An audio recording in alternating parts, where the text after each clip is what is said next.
Historias. Hablamos de lo que es la concentración de medios, pero hoy vamos a hablar de un estudio que se presentó esta semana que pasó sobre concentración en Internet, y sobre todo vamos a estar recibiendo con mucho gusto para que nos oriente sobre este tema, sobre todo qué resultó de este estudio en América Latina, recibiendo a Gustavo Gómez, director de Observacom. Gustavo, ¿cómo estás? Muy bien, buenos días.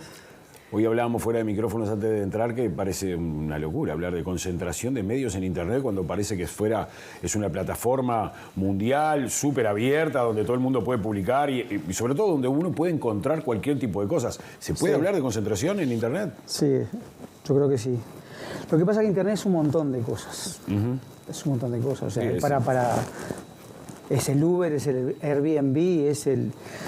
Nosotros estamos hablando de algunas capas fundamentales que no son las que la gente ve como de mucha diversidad, que es la capa más de contenido, de lo que publicamos nosotros. Claro, Internet eso abrió un montón de posibilidades.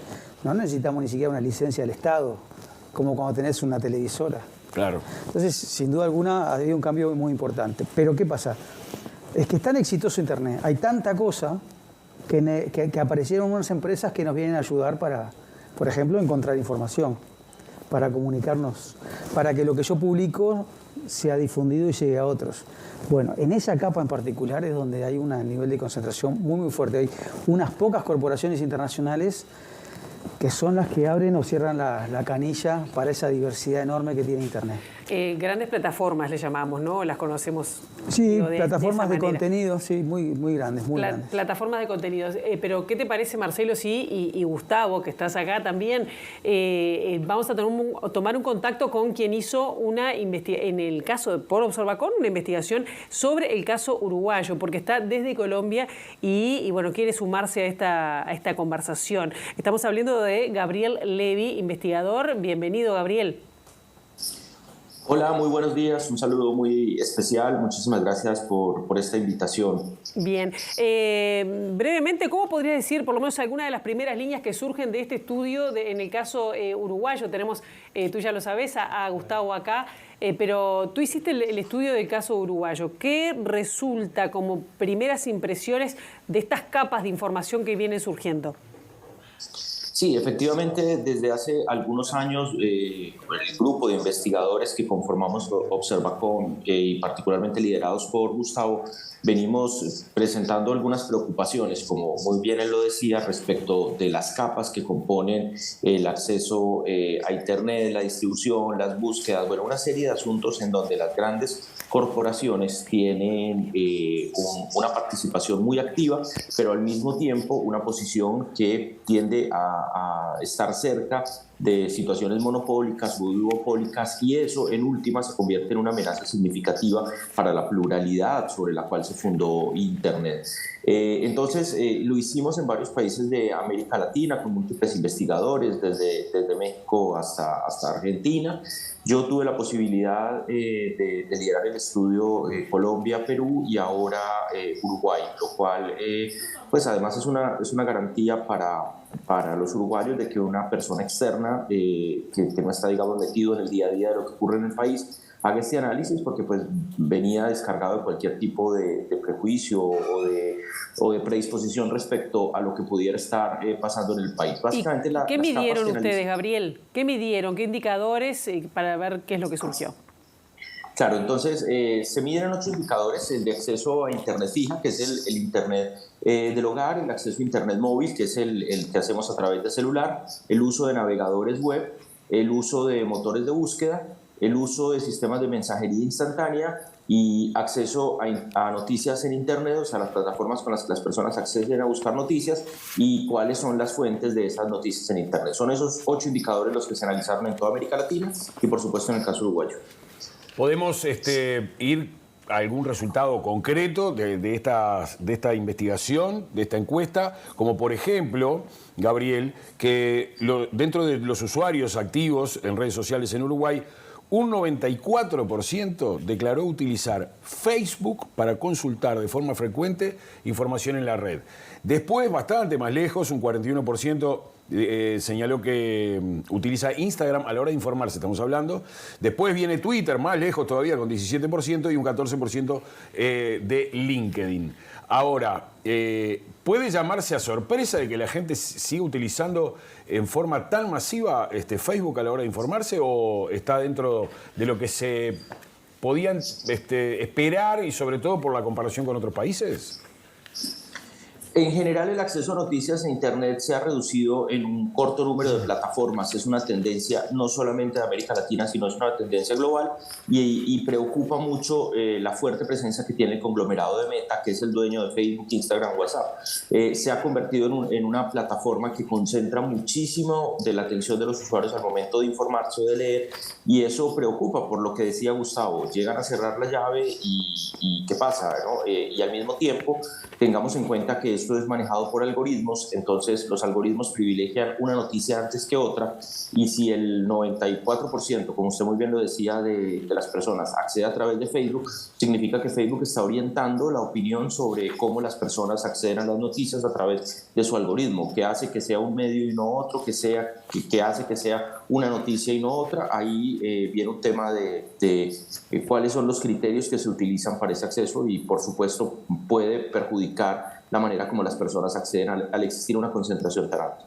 Ahora le preguntamos a Gustavo precisamente sobre este tema, porque recién, cuando en tu primera intervención hablabas de cómo estas empresas multinacionales ayudan, creo que lo de ayuda fue entre comillas, u orientan, como decía recién Gabriel, a informarse a la gente. ¿Cuáles son los peligros? ¿Cuáles son los riesgos de que todo esto esté concentrado en muy pocas manos o cabezas? Claro que efectivamente, sin entrar en valoraciones respecto a su intencionalidad, bien, objetivamente están en un lugar clave para decidir lo que se ve y lo que no se ve. O sea, Internet, el ejemplo más claro para la gente es el buscador. Bien. Vos tenés montones de información. Vos estás buscando una palabrita y te aparecen 14 millones de resultados. Bien. Alguien los ordena, porque vos no ves los 14 millones. Vos ves una página con 10, segunda página con 10. Y nosotros, viste, vemos la primera página. La segunda con suerte. La segunda con suerte. Entonces, el que tenga la capacidad de decidir quién está en la primera y quién está en la décima, nunca hubo en la humanidad tal poder.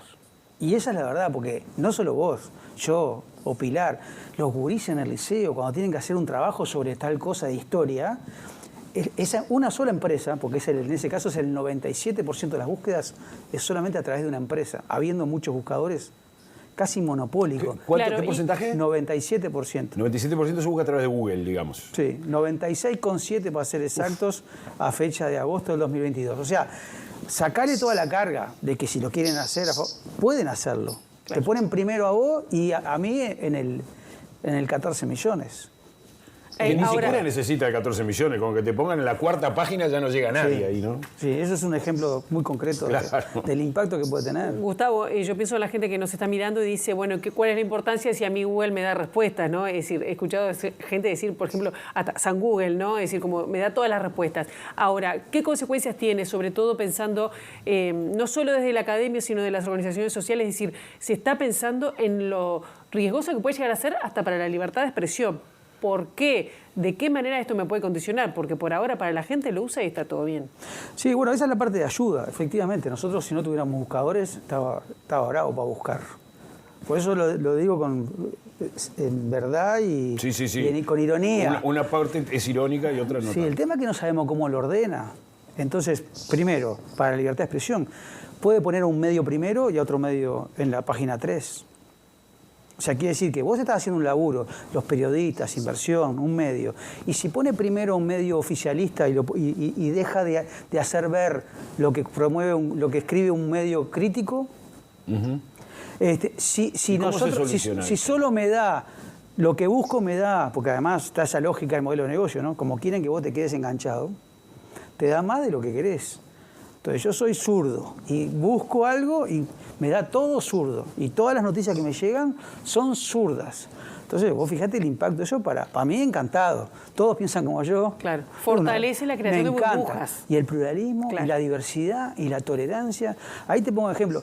Y si cuando vas a elegir, a buscar el programa de tales grupos políticos para la elección, y te ordena primero unos y otros, ¿entendés? O sea, estoy poniendo ejemplos concretos que han pasado de cosas en las que pueden afectar debate público de temas importantes, ejercicio de libertad de expresión a través de medios de comunicación, opciones diversas para formarse una opinión, programas de candidatos distintos, porque no sabe, el problema es que no sabemos cómo lo ordena. Bueno, Cuando vos mirás... perdón, lo claro de esto, la incidencia que tuvo esta creación de burbujas o que te faciliten más un tipo de, digamos, de contenidos que otros, tiene que ver con lo que pasó en Cambridge Analytica, que cambió de alguna manera, digamos, o direccionó el voto de algunas personas. Pasó en Estados Unidos también, ¿no? Es que está en discusión cuál es el impacto que tiene. Lo cierto es que, por lo menos lo seguro, es que te da una manija brutal. O sea, polariza. Claro. Porque te da más de lo que vos querés. O sea, yo no sé si tanto es que cambie el voto de, no sé, de uno de derecha, le llegan más cosas de izquierda. No. Como le llegan más cosas de derecha, lo hace más polarizante, lo hace... Es como que te esté dando la razón permanentemente. Todo el tiempo. Estoy de acuerdo y a uno y al consumidor lo hace creer que hay mucho más noticias de esas flechadas para derecha o izquierda que de los otros. Está buenísimo eso. Es como cuando vos en una plataforma de estas que mirás películas o series dicen, como vos viste esto, te va a gustar esto otro. O como cuando escuchás música, recomendaciones para ti. Como escuchás este tipo de música y parece que es todo fuera por un mismo lado. Es que te recomienda YouTube, para hablar, no hablemos de noticias, que es lo que estamos hablando ahora. De entretenimiento, música, YouTube. Vos entrarás al primer tema, pero después te empieza a recomendar al lado, ¿no? Música, videos, de música también, o de cualquier otra cosa. Películas del mismo tipo. El 70% de las opciones que tomamos de ver el siguiente video de YouTube es por recomendación de YouTube. Sí. Entonces, cuando vos decís, tienen un poder tan importante, pero además es concentrado, además no tenés muchas opciones más, aunque las haya en realidad, nosotros siempre usamos WhatsApp y siempre usamos el buscador de Google, el problema es aún mayor, porque el que tenga capacidad de hacerte ver lo que ellos quieren, es demasiado poder. El que tenga capacidad de mostrar una información en primer lugar y eliminar otra, es demasiado poder. Quiero incorporar también a la charla, porque estaba buenísimo, a Gabriel, que supongo que nos sigue escuchando desde Colombia, porque ver las consecuencias que vos estás explicando, Gustavo, parecen ser bastante complicadas, por lo menos en una primera instancia, de acuerdo a como ustedes lo están planteando. Gabriel, ¿vos qué opinás de todo esto, de las consecuencias que de alguna manera estaba marcando Gustavo sobre esta concentración en algunas plataformas de Internet? Sí, otro de los indicadores que es fundamental es el de mensajería instantánea, que lo mencionaba Gustavo. Está prácticamente concentrado en Meta, que es dueño de WhatsApp, es dueño de Facebook Messenger. Solo WhatsApp está en el 82%. Vimos lo que pasa cuando se cae WhatsApp. Prácticamente se paralizan todas nuestras actividades laborales. Las personas por ahí están trabajando en este momento, es una realidad, le da instrucción el jefe le da instrucción a sus empleados. Los equipos se coordinan entre ellas, la logística funciona a través de WhatsApp. Si WhatsApp se cae, paraliza todas las empresas que utilizan WhatsApp. Es así de sencillo. Ni siquiera hay una intención editorial como pasa con el acceso a noticias o con los motores de búsqueda, sino que se paraliza la actividad profesional que las personas están haciendo. Eso ocurre cuando hay tanto nivel de concentración en una sola empresa y en una sola plataforma. Ese es otro de los indicadores sobre los cuales pues prendemos las alarmas, porque al estar tan concentrado dependemos demasiado de ello en nuestra vida diaria. ¿En otros países es distinto? ¿Se usa en otros medios de mensajería? En el caso de América Latina, WhatsApp tiene una penetración altísima, lo identificamos en todos los estudios, es decir, Meta prácticamente tiene una posición monopólica respecto a los servicios de mensajería. No es así en el resto del mundo. China, por ejemplo, utiliza WeChat, que es otra compañía completamente distinta. En Europa, otras plataformas han emergido con una fuerza interesante, como Telegram, que para nosotros es casi anecdótico su uso en América Latina, menos del 15% lo utiliza, en el caso de Uruguay solo el 12%, pero sí, particularmente el continente americano en su conjunto tiene un fetiche muy fuerte por el uso de WhatsApp.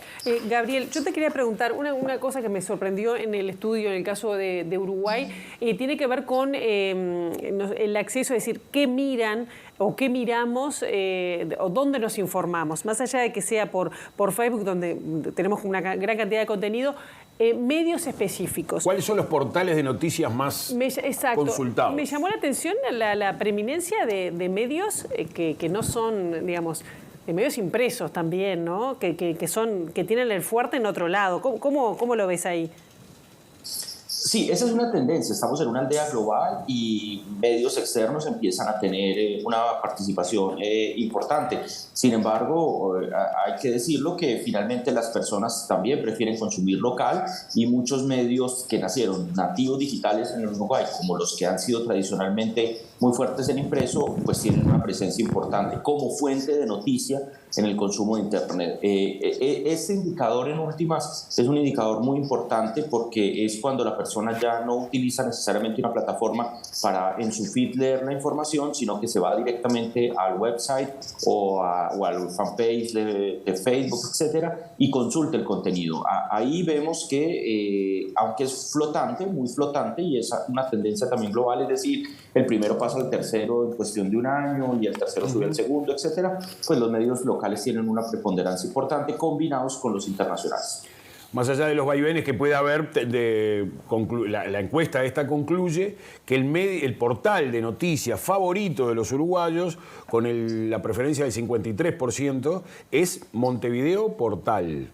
En segundo lugar, empatados están Subrayado y El Observador, con un 46%, y pegadito está El País, el portal del País, con un 45%. Un poquito más abajo está La Diaria, con un 34%, y recién después llega el primero de los canales de noticias, que también tiene su portal, el canal de noticias, no, perdón, de los canales abiertos, que también tiene sus portales de noticias, que es, en primer lugar, ya teníamos a Subrayado como informativo, pero después llega Canal 10, después llega Canal 12 y después llega Canal 4, con un 28, 26 y 23% respectivamente. Así que entonces, ese es un poco el panorama que tenemos en cuanto a los portales de noticias, los portales que elegimos los uruguayos para informarnos, que obviamente, como bien señalaba Gabriel, estas son encuestas muy particulares de cada uno de los países, ¿no? Porque elegimos centralizar. Después, otra historia será qué medios elegimos para informarnos a nivel internacional. Pero los que elegimos, estos son los que elegimos los uruguayos, portales uruguayos. ¿Alguna sorpresa, Gustavo? No, tal vez sea sorpresivo para mucha gente, porque también está esa idea de que Internet, ahora nos enteramos en Internet, y los medios de prensa ya murieron. De hecho, hay diarios que no imprimen. No imprimen y van solo a lo digital. ¿Cómo es esto? O sea, lo que pasa es que hay una confusión. Una cosa es dónde consumimos las noticias y otra cosa es cuál es la fuente de información. Lo que muestra el Uruguay es que, salvo excepciones, algún medio digital como Montevideo Portal, en realidad la fuente de información en el país de temas de interés público, de noticias, siguen siendo los medios tradicionales en otras plataformas. Es decir, eso es lo raro para una sensación de que tenemos, no, pero si ahora yo me entero en Internet. No, es cierto, el Observador, fíjate el puntaje que tiene ahí y no se imprime. Se imprime solo los sábados y muy poca cantidad. Ya hoy, entonces, y mirá, pasa en Brasil con Globo, en Argentina se mete Infobae, pero Clarín sigue siendo de las principales, en Chile el Mercurio, el Diario, sigue siendo una de las principales fuentes de información, en Colombia El Tiempo, o sea, los medios más importantes de los países siguen siendo fuentes clave de información, a pesar de que ahora se consume esa información a través de distintas plataformas de Internet. Tenemos que ir redondeando, pero a mí me gustaría preguntarte, ¿es posible utilizar plataformas alternativas o las plataformas tendrían que tener mayor control, por ejemplo, de los estados en el momento, para evitar justamente esta concentración que de alguna manera direcciona o quita pluralidad al debate público? Yo soy bastante pesimista respecto a que, o sea, la concentración es un problema en cualquier área del mercado, pero en particular en esta, de información, de libertad de expresión, y sobre todo en Internet, donde la escala y la configuración de múltiples empresas que se vinculan y que todas obtienen tus datos y los míos, y eso genera una capacidad de todavía ser más grande. Es decir, el que llegó primero y el que tiene más capacidad de tener datos nuestros termina siendo más grande, con lo cual hay un muy poco incentivo a una alternativa. Es decir, tiene que pelear contra unos monstruos que saben todo de nosotros y que además te ofrecen mensajería instantánea, o sea, son un pool, no es una empresa sola con un servicio. Entonces yo creo que lo que tenemos que buscar es alguna alternativa para que, yo no digo que no moderen, yo creo que ayudan, yo creo que tienen que de alguna manera ofrecer ese servicio. El problema es que tienen que hacerlo de manera tal de que no violenten derechos humanos, que no violenten los derechos de los usuarios. O sea, la estrategia es empoderar al usuario frente a esa moderación de contenido que se nos está yendo de las manos. Bueno, muy bien. Gabriel Levy, muchísimas gracias también desde Colombia por ayudarnos también a entender este problema. Este tema es apasionante, sin ninguna duda que no va a quedar por acá, vamos a seguir analizándolo, porque además es bravo tampoco tener perspectiva, porque esto estamos en el medio en el medio de la tormenta, ¿no? Como para poder mirarlo de afuera y tener una óptica un poco más grande, más amplia de todo este tema. Estamos en el medio del baile. Veremos después cómo termina o cómo sigue transcurriendo. Muchísimas gracias, Gabriel Levy, de allí de Colombia. Muchísimas gracias a ustedes por la invitación. Creo que es muy importante estos espacios de divulgación para, como lo decía Gustavo, empoderar a la ciudadanía respecto de los usos, riesgos, posibilidades de las tecnologías. Muy bien, muchísimas gracias entonces. Gustavo Gómez también, por supuesto, a vos por visitarnos, que obviamente no va a ser la última vez, vamos a seguir charlando sobre todo de todas las conclusiones que saca no? Observacom, que tan importante es, ¿no? Para ayudarnos a entender todo el panorama, entre otras cosas, informativo. Y ni hablamos de los medios públicos, ¿no? ¿Cuál es el rol que le cupen todo esto? Mirá que meto ese temita. Gracias, Gustavo. Ay, un placer. Con eso arrancamos la próxima visita, ¿no?